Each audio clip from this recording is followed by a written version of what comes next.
এক শহরে বাস করত এক স্বর্ণকার। লোকটা ছিল বেশ ধার্মিক ও সৎ। প্রতিদিন সূর্য ওঠার আগেই সে তার কাজে চলে যেত। তার দোকান ছিল রাজপ্রাসাদের সামনে। দোকান খোলার আগেই প্রতিদিন ওই স্বর্ণকার আকাশের দিকে দুহাত তুলে মোনাজাত করে বলতো, হে আমার রিজিকদাতা, হে মহাজ্ঞানী রিজিকদাতা, হে ক্ষমাকারী, তুমি তো অসীম ক্ষমতার অধিকারী। সকল কিছুর ওপরে তুমি বড় সর্বশক্তিমান। সমুদ্রের তলাও যদি কোনো কিছু পড়ে যায়, তুমি তাকে শুষ্ক অবস্থায় ফিরিয়ে দেওয়ার শক্তি রাখো। এই দোয়া করে দোকানের দরজা খুলত সে। বাদশার প্রাসাদ যেহেতু কাছেই ছিল, সে কারণে স্বর্ণকারের দোয়ার শব্দ শুনে মজার ঘুম ভেঙে যেত প্রতিদিন, কেননা প্রাসাদের জানালা খোলাই থাকতো।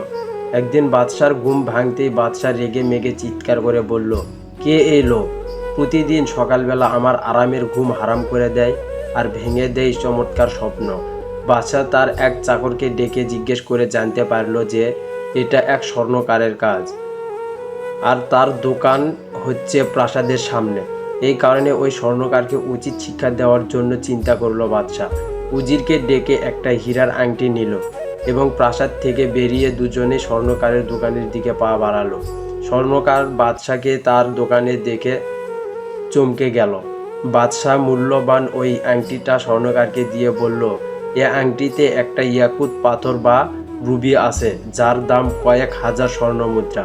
আমি খুব ভয় পাচ্ছি এই মূল্যবান পাথরটি যদি হারিয়ে না যায়, যে কারণেই তোমার কাছে এলাম।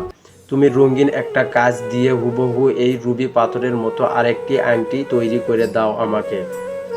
আমি ওই নকল আংটিটাই সব সময় পরব, আর বিশেষ বিশেষ অনুষ্ঠানে আসল রুবির আংটি পরব। এই বলে বাদশাহ আংটিটা স্বর্ণকারের হাতে দিয়ে বলল, আংটিটা সাবধানে রেখো কিন্তু। স্বর্ণকার আংটিটি নিল এবং ছোট একটা বক্সে ঢুকিয়ে সিন্দুকের ভেতরে রাখলো এবং সিন্দুকের দরজা বন্ধ করে দিল। বাদশাহ স্বর্ণকারকে বলল, এক গ্লাস পানি নিয়ে আসো তো। স্বর্ণকার তাড়াতাড়ি করে চলে গেল বাদশার জন্য পানি আনতে। বাদশাহ এই ফাঁকে সিন্দুকের দরজা খুলে আংটিটি পকেটে ঢুকিয়ে নিল। স্বর্ণকারও এসে পৌঁছালো পানি নিয়ে, বাদশাকে পানি দিল। বাদশাহ স্বর্ণকারকে বলল, আমি যাবার আগে সিন্দুকের দরজা ভালো করে বন্ধ করো। স্বর্ণকার তাই করলো। শেষ পর্যন্ত বাদশাহ বলল, তোমাকে 3 দিন সময় দেওয়া হলো। 3 দিনের মধ্যে আমার আংটি চাই। চতুর্থ দিন সকালে নকল আংটি আর আসল আংটি একসাথে তোমার কাছ থেকে বুঝে নেব। সাবধান, আবারও বলছি সাবধান, আমার আংটি হারালে কিন্তু তোমার গর্দান যাবে। এই বলে বাদশাহ উজির সহ সেখান থেকে চলে গেল সমুদ্রের দিকে। সমুদ্রের পাড়ে গিয়ে একটা নৌকায় চড়ল। নৌকা সমুদ্রের তীর থেকে বেশ খানিকটা দূরে যাবার পর বাদশাহ তার আসল আংটিটা পানিতে ফেলে দিল। এরপর নৌকা তীরে ফিরে নিয়ে এলো। উজির ফিরে গেল প্রাসাদে।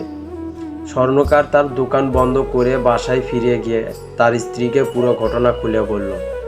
স্ত্রী তাকে বলল, দোকানে ফিরে যাও, নকল আংটি বানানোর আগে এভাবে বাদশার আংটি সিন্ধুকে রেখে আসা ঠিক হয়নি তোমার। বাদশাহ না বলল, ওই আংটি হারালে তোমার গর্দান যাবে, তাড়াতাড়ি ফিরে যাও। এক মুহূর্তের জন্য বাদশার আংটি থেকে আলাদা হবে না। স্বর্ণকারের বউয়ের কথা শুনে তাড়াতাড়ি ফিরে গেল দোকানে। সিন্দুকের দরজা খুলে ছোট্ট বক্সটা বের করে আনলো। খুলে দেখলো বক্স খালি, কিছুই নেই ভেতরে। স্বর্ণকার আশ্চর্য হয়ে গেল, কোথায় গেল আংটি, কিভাবে গেল? তখনই স্বর্ণকারের বউ খাবার নিয়ে আসলো তার স্বামীর জন্য দোকানে। এসে দেখে স্বর্ণকার ভীষণ মন খারাপ। স্বর্ণকার বউকে বলল, আংটি নেই সিন্ধুকে। বউ নিজ গালে চড় মেরে কান্নাকাটি শুরু করলো। তারপর সারাটা দিন স্বামীর সাথে আংটি খুঁজে বেড়ালো, কিন্তু কোনো কাজ হলো না। এভাবে 3 দিন চলে গেল। ওই 3 দিন বাদশাহ স্বর্ণকারের দোয়া শোনেনি। বাদশার ঘুমেরও ডিস্টার্ব হয়নি। বাদশাহ তার উজিরকে ডেকে বলল, আমার প্ল্যানটা কাজে লেগেছে। স্বর্ণকার আর সকালে আমার ঘুম ভাঙতে আসে না। কিন্তু চতুর্থ দিন সকালে আগের মতোই বাদশার ঘুম ভাঙল স্বর্ণকারের 2 হাত তুলে দোয়ার শব্দে। বাদশাহ রেগে মেগে স্বর্ণকারের দোকানে গেল। তার সাথে তরোয়ার হাতে নিয়ে তার এক সেপাইও গেল। বাদশাহ গিয়ে দেখে স্বর্ণকার বেশ হাসি খুশি। বাদশার রাগ আরও চড়াই উঠে গেল এই অবস্থা দেখে। স্বর্ণকারকে বলল, 3 দিন শেষ হয়ে গেছে, আংটি দুটো দাও, নইলে তোমার গর্দান যাবে। স্বর্ণকার অত্যন্ত স্বাভাবিকভাবে সিন্দুকের দরজা খুলে বক্সটা বের করে বাদশার হাতে দুটো আংটি দিয়ে বুঝিয়ে দিল। বাদশাহ আশ্চর্য হয়ে বলল, অসম্ভব, অবিশ্বাস্য, কি করে এই আংটি দুটি পেলে তুমি? আমি নিজে যে আংটি সমুদ্রে ফেলে দিলাম তুমি কি করে ঠিক সেই রকম আংটি তৈরি করলে? স্বর্ণকার বলল, আমি এবং আমার বউ যখন আংটি পাবার ব্যাপারে হতাশ হয়ে পড়লাম, তখন দোকানে যেতে পারলাম না, ঘরে বসে থাকলাম, খাওয়া দাওয়া ছেড়ে দিয়েছি। আবার আমার বউ বাজারে গিয়ে একটা বড় মাছ কিনে আনলো। মাছের পেটের ভিতরে তোমার সেই মূল্যবান আংটি পাওয়া গেছে। আমি দেখেই চিনে ফেললাম এটা বাদশার সেই আংটিটাই। তাড়াতাড়ি আংটিটা নিয়ে দোকানে গিয়ে কাজ শুরু করে দিলাম। ব্যাস, তুমি যে রকম চেয়েছিলে সেই রকম আংটি বানিয়ে ফেললাম।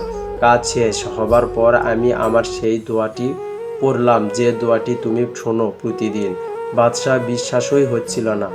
দু হাত বাড়িয়ে স্বর্ণকারকে বুকে জড়িয়ে নিয়ে বলল, সুবাহান আল্লাহ, তুমি আসলেই এক নেককার বান্দা। আমি তোমাকে বিপদে ফেলার জন্য যা যা করেছি সেসবের জন্য ক্ষমা চাচ্ছি। এরপর বাদশাহ তাড়াতাড়ি তার সিপাহীকে বলল স্বর্ণকারের জন্য বিরাট একটা থলি ভর্তি করে দিনার নিয়ে আসতে। সে তাই করলো। বাদশাহ সেগুলো স্বর্ণকারকে দিয়ে বলল, আজ থেকে প্রতিদিন সকালে তুমি খালেজ দোয়ার মধ্য দিয়ে আমাকে জাগাবে। দোয়া করবে, হে মহাজ্ঞানী রিজিকদাতা, হে ক্ষমাকারী, তুমি তো অসীম ক্ষমতার অধিকারী, সকল কিছুর উপরে তুমি সর্বশক্তিমান।